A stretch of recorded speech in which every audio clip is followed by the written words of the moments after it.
Baik, Assalamualaikum warahmatullahi wabarakatuh.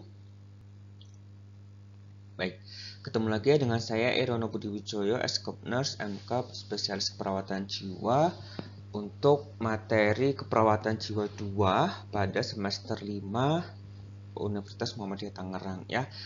Dan di sini saya akan menyampaikan materi terkait dengan asuhan keperawatan pada kasus harga diri rendah kronis ataupun HDRK. Baik, materi ini adalah kelompok gangguan ya. Jadi ada 7 diagnosa gangguan yang harus dipahami oleh lulusan nurse generalis seperti itu. Salah satunya adalah HDRK ya, harga diri kronis. Baik, kita akan bahas lebih detail pada slide-slide selanjutnya. Next. Baik. Sebelumnya, seperti biasa, silakan mengerjakan terlebih dahulu untuk pretest ya. Di sini ada 3 soal. Silakan dikerjakan sembari presensi di kolom komentar. Saya akan berikan waktu maksimal 5 menit ya. Dimulai dari sekarang. Silakan.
Oke, baik.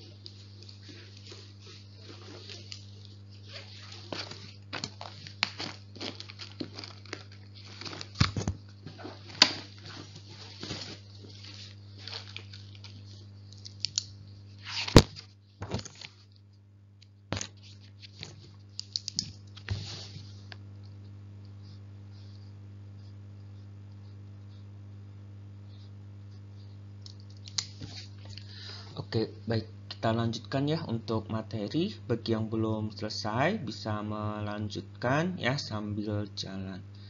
Baik, sudah mengerjakan 3 soal, kita lanjutkan. Next. Baik, nah ini kita belajar terkait dengan HDR, harga diri rendah ya. Apa sih harga diri rendah itu? Yaitu adalah evaluasi diri negatif yang berhubungan dengan perasaan yang lemah, tidak berdaya, putus asa, ketakutan, rentan, rapuh, tidak berharga, dan tidak memadai. Ini menurut Stuart pada tahun 2013. Harga diri rendah juga diungkapkan oleh Kellyat et al. Pada tahun 2011, yaitu merupakan perasaan tidak berharga, tidak berarti, dan rendah diri yang berkepanjangan akibat evaluasi negatif terhadap diri sendiri dan juga kemampuan diri. Jadi dia tidak yakin dengan dirinya, dia tidak merasa bahwa dirinya itu negatif dan lain sebagainya. Nah, itu bisa masuk pada karakteristik dari harga diri rendah ya. Semoga kita bisa mempelajari dan tidak mengalami yang namanya HDR ya. Nah, kemudian harga diri rendah merupakan keadaan di mana klien merasa tidak berharga dan tidak mampu melakukan sesuatu dan berlangsung lama. Hasil penelitian menunjukkan bahwa terjadi penurunan gejala dan peningkatan kemampuan klien harga diri rendah kronis dengan signifikan setelah diberikan tindakan keperawatan. Nah, nanti kita akan lihat, kita akan praktekkan tindakan keperawatan apa yang tepat untuk meningkatkan harga diri rendah klien agar tidak mengalami harga diri rendah gitu ya. Jadi akan ada peningkatan harga diri di sana ya. Kita akan lihat di sini tindakan-tindakannya. Baik, selanjutnya adalah keadaan di mana klien mengalami evaluasi diri yang negatif, mengalami diri dan kemampuan dalam waktu yang lama dan terus menerus. Oke, mohon maaf sebelumnya ya.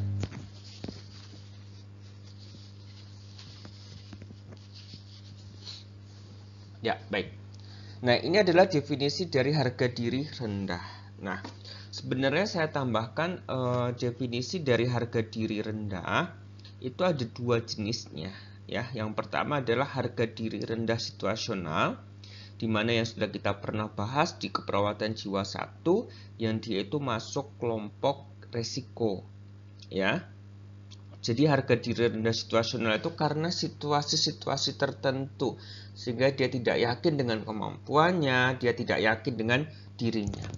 Nah, yang kedua adalah harga diri rendah kronis, yaitu yang kita bahas di sini ya. HDR kronis itu masuk dalam kelompok gangguan di mana nantinya akan dibahas lebih detail, akan dibahas lebih dalam lagi bahwasannya HDR kronis itu berbahaya seperti itu ya, dan nanti penyebabnya dari mana kita akan lihat ya. Baik, kita lihat next. Baik, nah di faktor predisposisi dan presipitasi ini akan masuk pada proses pemahaman bahwa pada saat kita melakukan pengkajian, kita tanyakan faktor predisposisi dan faktor presipitasi. Masih ingat ya bedanya ya? Kalau faktor predisposisi adalah apa? Ya.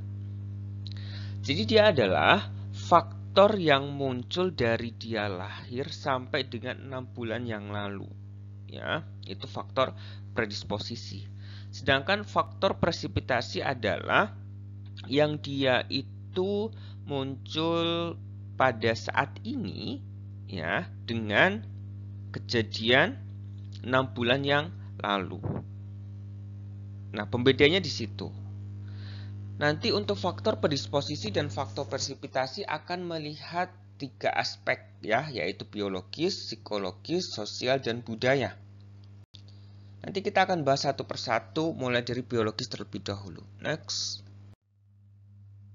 Baik. Ini adalah faktor biologis yang harus kita tanyakan pada klien kita, apakah mengalami penyakit itu atau mungkin harga diri rendah kronis itu karena ada riwayat keturunan. ada alergi atau tidak, nutrisinya bagaimana, ya. Kemudian mempunyai penyakit kronis atau tidak, imunisasinya lengkap atau tidak, kemudian gaya hidupnya sehat atau tidak, ya, seperti mengkonsumsi rokok, narkoba, ya, makan makanan bergizi, olahraga teratur atau tidak, seperti itu, ya. Kemudian tidak menggunakan riwayat penggunaan nafsa, ya, tidak terpapar merkuri, tidak terpapar insektisida, ya, radiasi atau zat kimia lainnya. Nah, ini adalah pertanyaan-pertanyaan yang bisa jadi ditanyakan pada saat pengkajian awal, ya. Jadi kita tanyakan, ada nggak perubahan-perubahan, misalnya dia HDR atau mengalami gangguan, ada nggak keluarganya, ya, yang mengalami gangguan misalnya. Contohnya pada skizofrenia, ada nggak yang mengalami skizofrenia, pernah dirawat di rumah sakit jiwa, dan lain sebagainya. Nah, itu masuk dalam proses biologis ini, seperti itu, ya.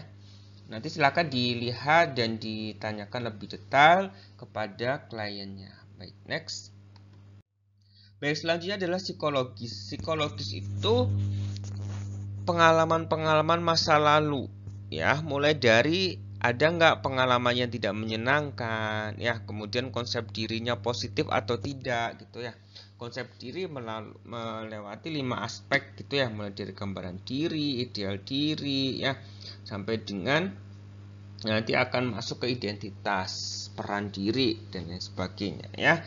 Nah, positif atau tidak, dalam artian positif itu dia paham nggak tentang dirinya, dia bisa menggambarkan dirinya tidak, dia tahu perannya tidak.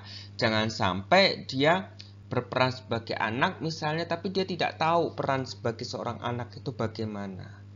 Nah, itu adalah konsep diri yang negatif, ya. Tinggal nanti dipahamkan lagi mana sih yang menjadi poin penting, atau mana sih yang menjadi konsep diri itu berubah, ya. Nah, selanjutnya adalah kebiasaan coping adaptif. Coping kan penyelesaian masalah, ya. Nah, ini adaptif atau tidak? Sebisa mungkin ya coping itu harusnya adaptif, gitu, ya. Dalam artian adaptif itu ya baik, ya. Untuk menyelesaikan masalah itu menjadi coping yang adaptif, ya. Kemudian motivasi yang tinggi. Ada nggak motivasi tinggi untuk dia sembuh? Ada nggak motivasi tinggi untuk dia berobat, gitu, ya, meminum obat dan lain sebagainya, ya. Jadi kita tanyakan bagaimana motivasi untuk dia melanjutkan hidup, bagaimana motivasi untuk dia tetap berobat misalnya, dan lain sebagainya, ya. Nah, selanjutnya adalah harapan terkait kehidupan. Bagaimana harapan terkait dengan kehidupan setelah dia sembuh, setelah dia keluar dari rumah sakit, kemudian setelah dia menyelesaikan permasalahan ini misalnya. Nah, itu ditanyakan satu per satu. Harapannya motivasinya tinggi, dia memiliki harapan untuk hidup, dan seterusnya, ya. Baik, next.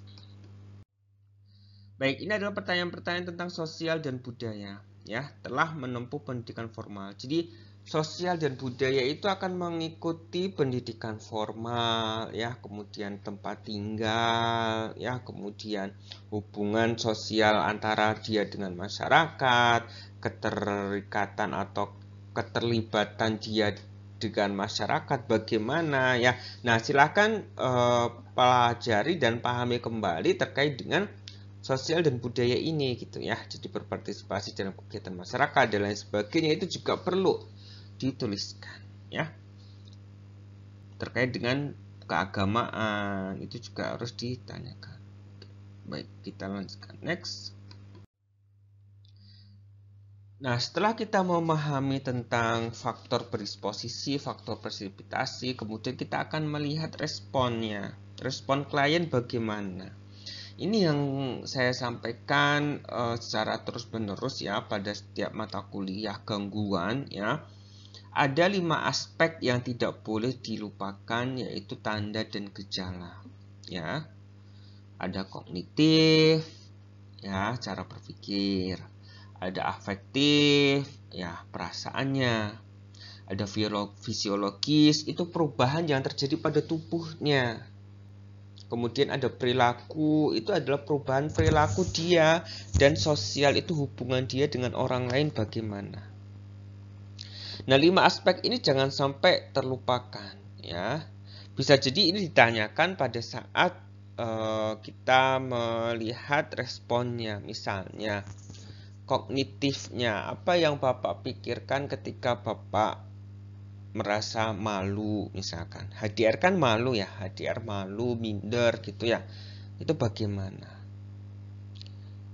Ya, kemudian bagaimana perasaan Bapak ketika Bapak merasa malu, merasa tidak percaya diri gitu. Ya. Kemudian fisiologis. Ada nggak perubahan dalam tubuh Bapak ketika Bapak merasa minder, ketika Bapak merasa malu? Kemudian sosial, sosial, bagaimana hubungan Bapak dengan orang lain, misalnya dengan orang tua, dengan saudara, dengan tetangga, dan lain sebagainya. Ditanyakan satu persatu. Nah, sebisa mungkin pada saat kita menanyakan respon HDR ini, jangan sampai kita bertanya seperti memberondong gitu, yang menembak itu tidak ya, tapi ada jeda.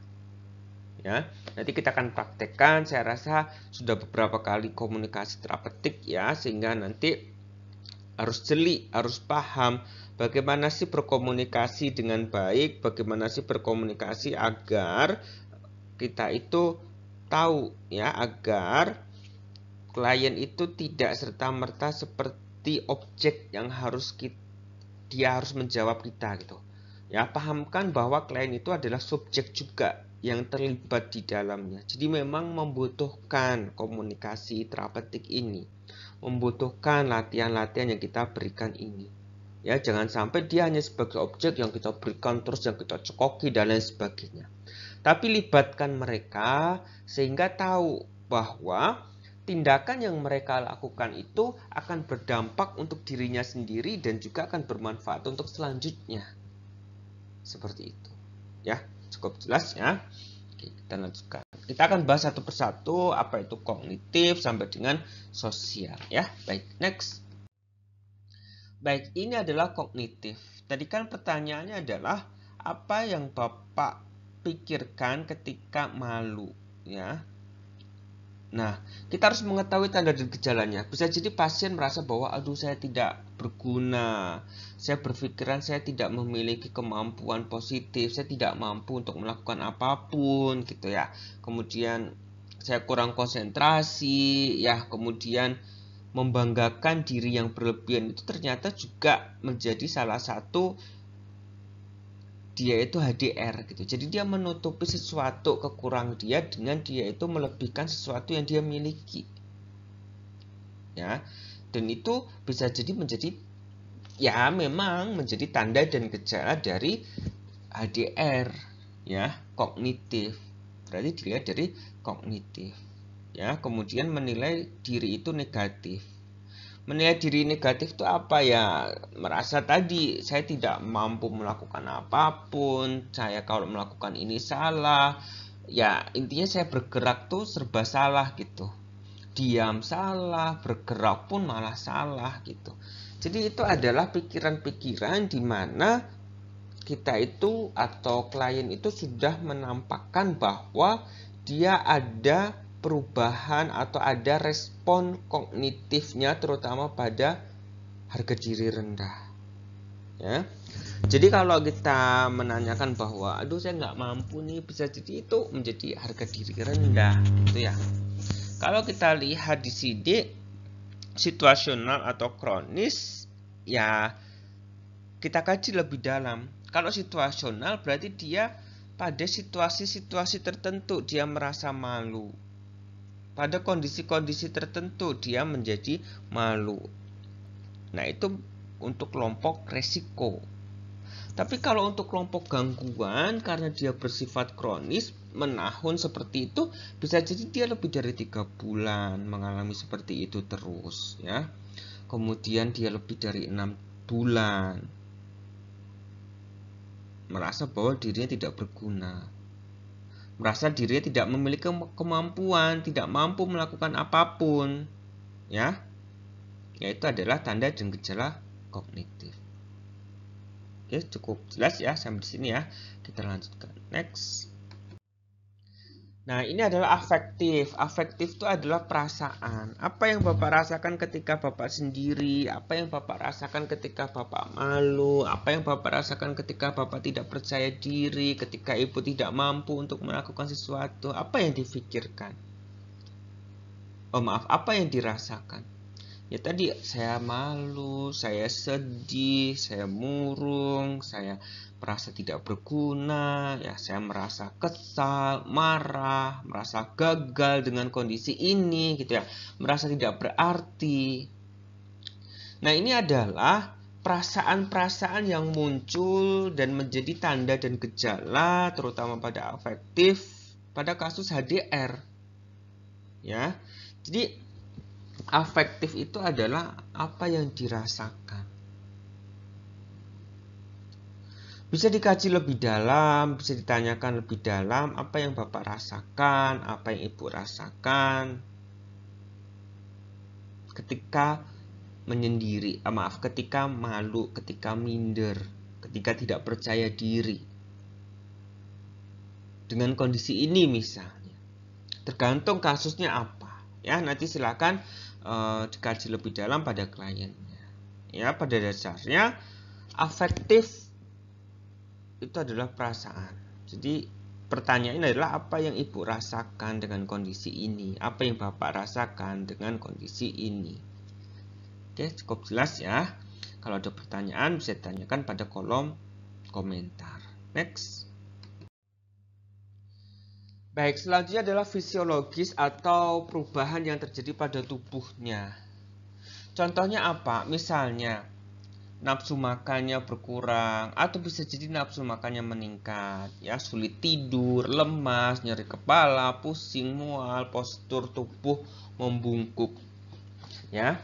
Bisa jadi pertanyaan yang muncul pada fisiologis adalah apa yang Ibu rasakan ketika apa yang Ibu rasakan pada tubuh Ibu ketika mengalami hal ini?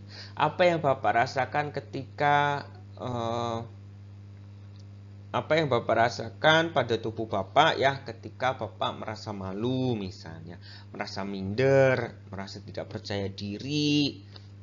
Ya saya lemas, saya susah tidur, saya nggak mau ngapa-ngapain gitu-gitu ya.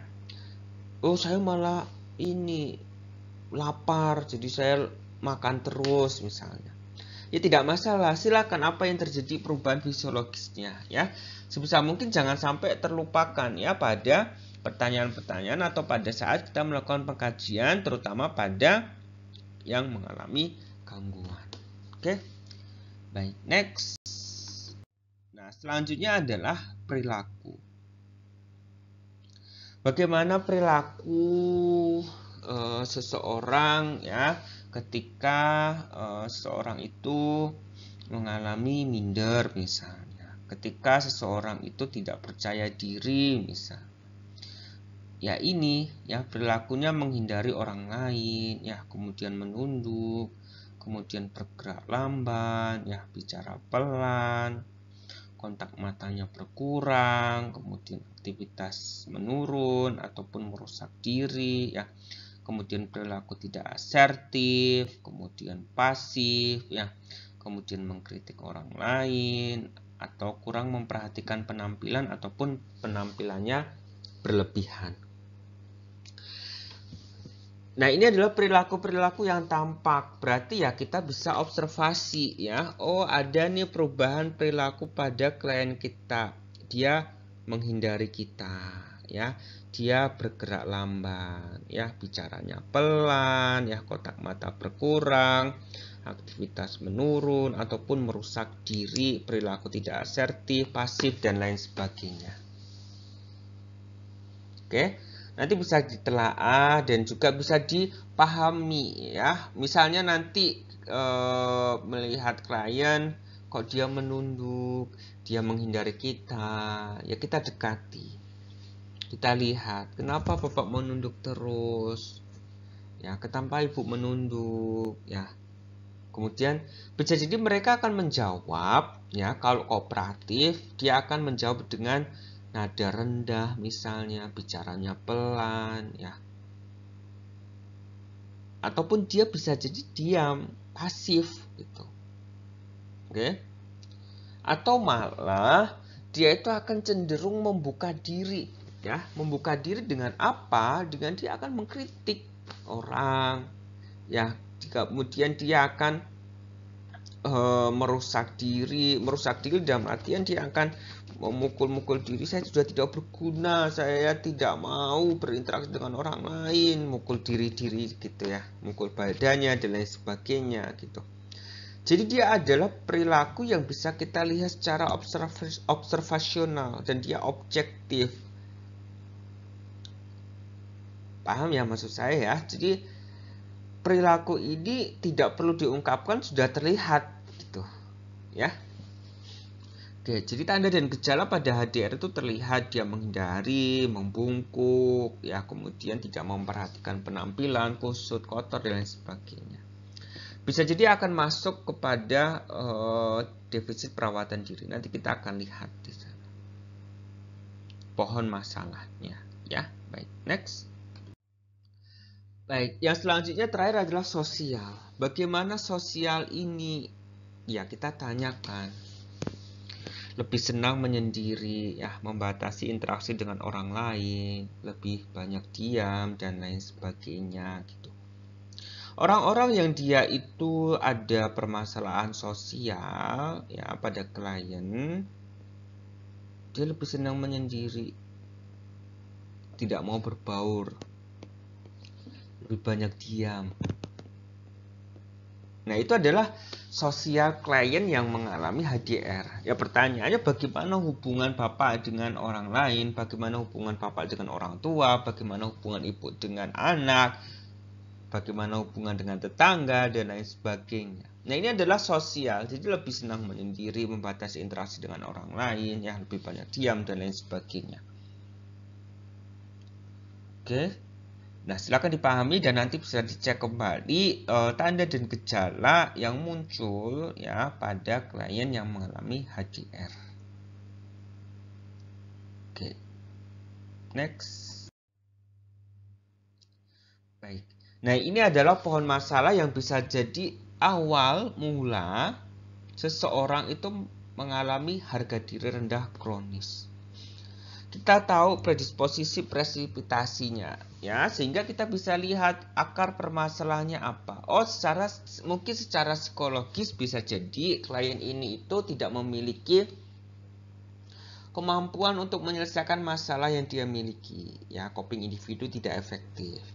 Bisa jadi karena dia tidak memiliki motivasi hidup, bisa jadi dia tidak memiliki tujuan hidup, ya, sehingga dia nanti akan menarik pada dia rasa malu, dia minder, tidak percaya diri, dan akhirnya menjadi tanda dan gejala dari 5 hal yang tadi sudah kita bahas pada slide sebelumnya.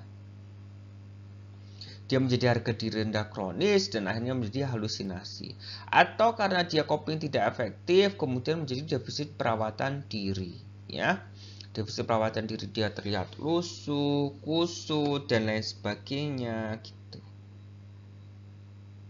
Sehingga harga diri rendah kronis ini dia tidak bisa berdiri sendiri. Pasti ada permasalahan yang lainnya sehingga dia menjadi HDRK. Ya.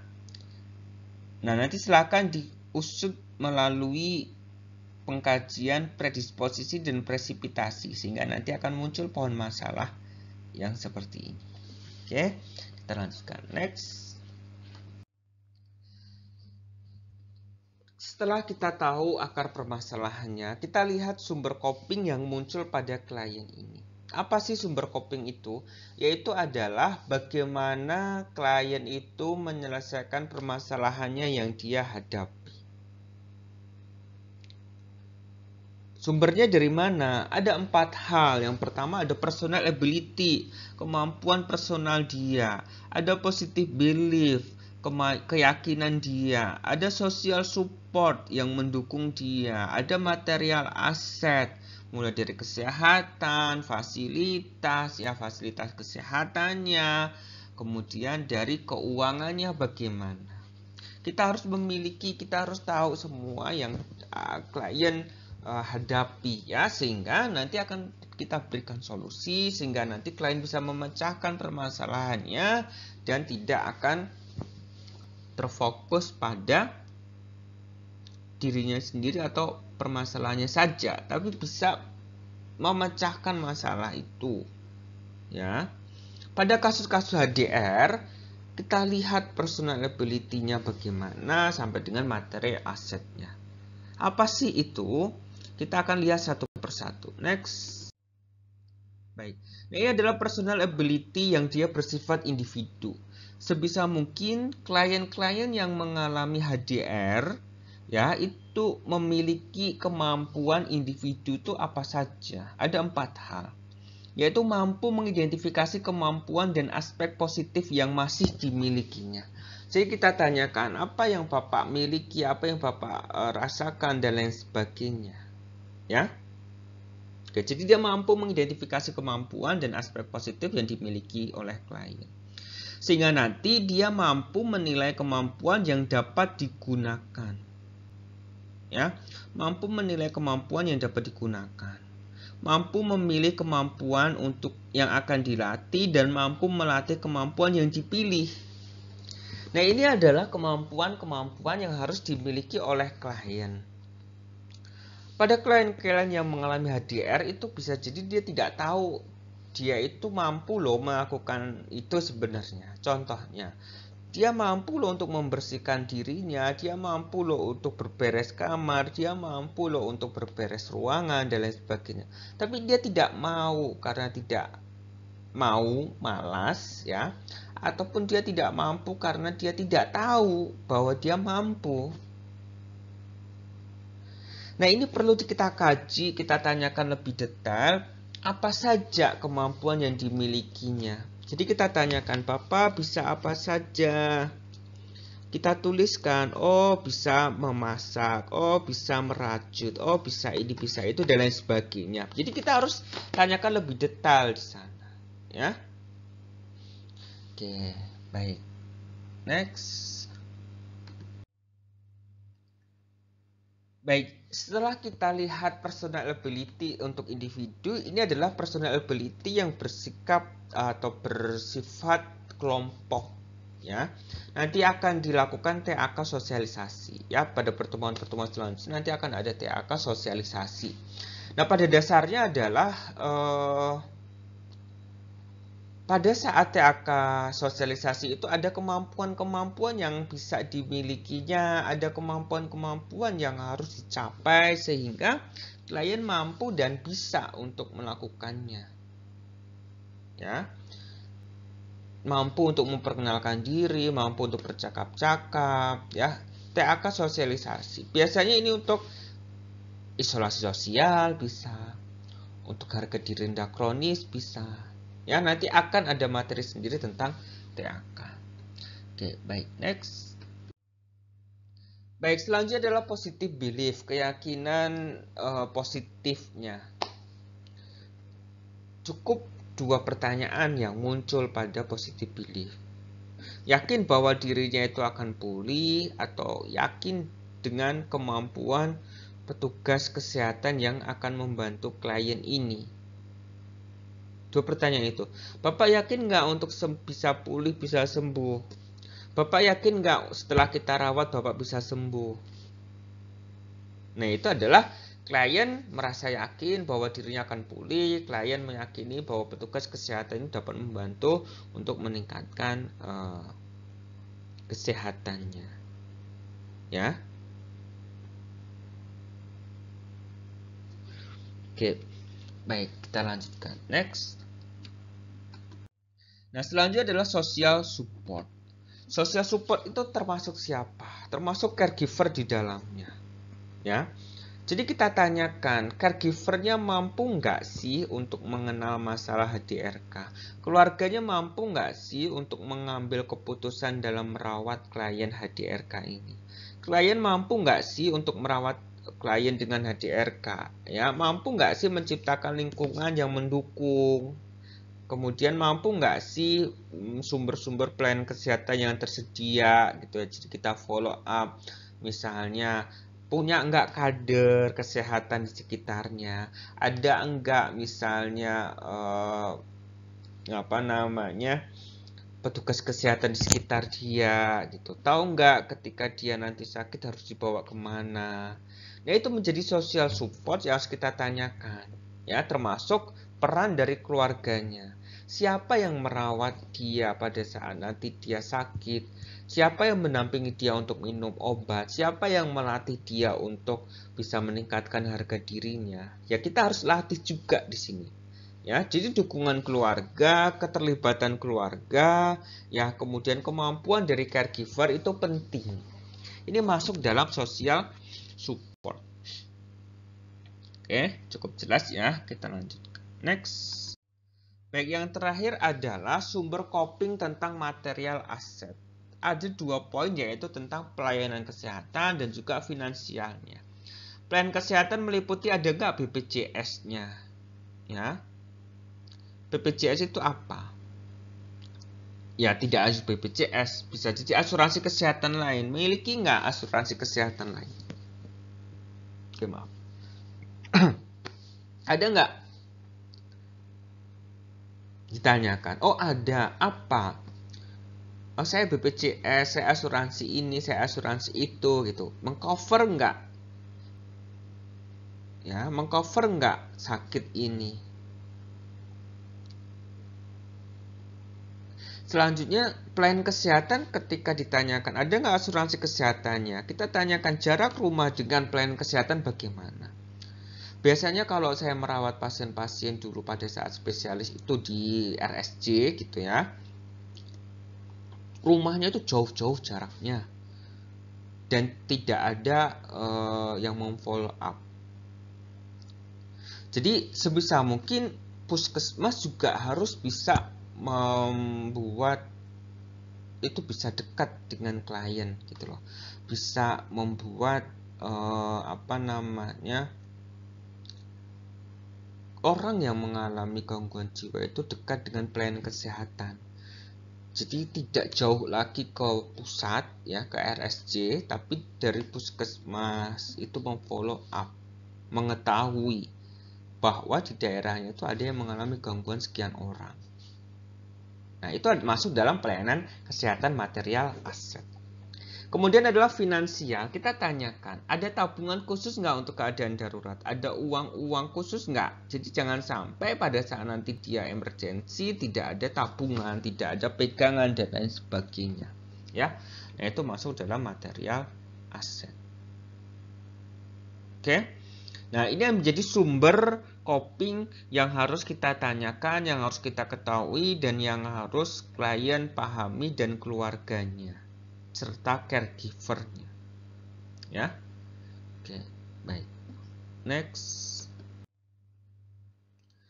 Baik, selanjutnya kepada rencana tindak lanjut. Setelah kita tanyakan, kita kaji, kita ketahui bahwa HDR itu muncul, HDR itu bisa terjadi pada siapapun, dimanapun, dan lain sebagainya. Apa yang harus kita lakukan? Next. Baik, selanjutnya adalah rencana tindak lanjut yang harus dimiliki oleh klien. Jadi klien harus bisa apa? Klien harus mampu mengidentifikasi kemampuan dan aspek positif yang masih dimilikinya. Jadi kita tadi tanyakan, Bapak, mohon maaf, Bapak, setelah kita kaji dan lain sebagainya, kita mampu nggak untuk berberes kamar, mampu nggak untuk mandi, berganti pakaian, dan lain sebagainya. Kita tulis di sini, mampu nggak untuk melakukan kegiatan yang lain, memasak, dan lain sebagainya. Ditulis ya. Sehingga klien nanti semakin hari semakin bertemu dengan kita, dia akan memahami bahwa kemampuannya itu masih banyak loh yang bisa dimilikinya, kemampuannya itu masih banyak loh yang bisa dilakukannya. Ya. Seperti itu ya. Nah, kemudian mampu menilai kemampuan yang dapat digunakan, mampu memilih kemampuan yang akan dilatih, dan mampu melatih kemampuan yang dipilih. Jadi, simpelnya dia pertama harus mampu untuk melist apa saja kemampuannya. 1. Memasak. 2. Membereskan kamar. 3. Apa dan lain sebagainya. Ditulis semuanya dan akhirnya dia memilih salah satu kemampuan yang mau dilatihnya. Oh, saya mau dilatih dia untuk memasak misalnya. Ya kita latih nanti karena dia sudah memilih untuk memasak. Sehingga pertemuan selanjutnya kita latih memasak. Bisa jadi kita siapkan alat dan bahan yang memang dibutuhkan. Ya. Oh, dia bisa menyanyi dan lain sebagainya. Kalau kita pandai menyanyi ya kita dampingi. Oh, dia mau bersolek misalnya. Kalau pada perempuan, ya kita dampingi, kita berikan kalau memang ada alat dan bahannya kita siapkan. Ya. Sehingga nanti semakin hari semakin bertambah kemampuannya, kemudian semakin bertambah kemampuannya dia akan meningkat harga dirinya. Gitu loh. Ya. Jelas ya? Oke, baik. Kita lanjutkan. Next. Baik, nah ini adalah keluarga. Jadi rencana untuk keluarga. Ya bisa kita tanyakan mampu mengenal masalah HDRK. Ya, ini yang masuk pada social support tadi. Oke. Tindakan keperawatan keluarga itu melibatkan keluarga, melibatkan caregiver. Bisa jadi kalau settingnya pada rumah sakit jiwa, dia sudah diperbolehkan pulang pada saat discharge planning ataupun pada saat kunjungan keluarga, dia ada, ya kita edukasi. Tahu nggak permasalahan klien ini? Tahu nggak apa yang harus ibu lakukan? Ya, kita edukasi. Keluarga-keluarga yang dia itu mengalami gangguan jiwa dan dia mengunjungi pada saat di rumah sakit jiwa seperti itu, terkadang dia tidak tahu apa yang harus dia lakukan, gitu ya. Dia tidak tahu obat ini harus diminum terus, dia tidak tahu obat ini efeknya apa, ya kita edukasi di sana. Ya. Sehingga dia mampu mengenal masalahnya, dia bisa mengambil keputusan untuk merawatnya, ya. Kemudian mampu untuk merawat klien, ya, menciptakan lingkungan yang baik dan tahu ketika dia kambuh, ketika dia putus obat, tanda dan gejalanya apa dan harus dibawa kemana misalnya. Nah, itu menjadi poin penting, ya, menjadi hal yang harus kita lakukan pada keluarga. Oke? Oke, baik. Baik. Kita lanjutkan. Next. Baik. Oke, terima kasih. Ada pertanyaan? Baik. Nanti kita akan lanjutkan untuk LP dan SP-nya ya, dan apa yang harus dikerjakan terutama pada HDR ya, nanti kita akan praktikumkan. Oke, ini akan masuk materi UTS. Jadi pelajari untuk asuhan keperawatan khususnya pada HDR ini. Ya. Baik, see you on the next video. Tetap semangat ya. Semoga sehat selalu dan kita akhiri perkuliahan ini. Kita lanjutkan ya, kita lanjutkan pada video yang lainnya. See you. Saya tutup. Wassalamualaikum warahmatullahi wabarakatuh.